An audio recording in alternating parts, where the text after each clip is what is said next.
एक आवश्यक सूचना सबके हम बता दै छी जे अहाँके बच्चा अखन तक KYP नहीं करेलो हन, कोनो भी हाल में जाके अहाँ अपन KYP करा लिया। KYP अगर अहाँ नहीं करेबे तो अहाँके 10वीं के या 12वीं के मार्कशीट अहाँके नहीं मिलत।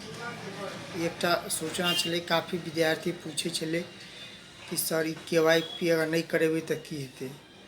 देखियो KYP करना बड़ जरूरी है। KYP में हो कि अगर KYP अगर अहाँ करा ले तो सरकार के तरफ से निःशुल्क प्रशिक्षण देल जाए, मात्र 3 महीना के हो। वहाँ कतौ से अहाँ कऽ सकै छी। जेनाकि जहाँ KYP करेबे तो 3टा ऑप्शन मांगे छै डिस्ट्रिक्ट में।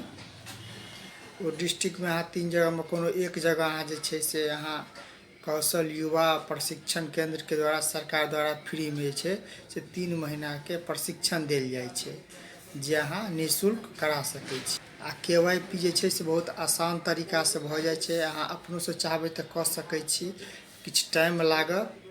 नहीं तो अहाँ कोनो नज़दीकी कोनो CSC सेंटर या कोनो साइबर कैफे में छै तो ओतौ जाके अहाँ जे छै से KYP अहाँ करा सकै छी।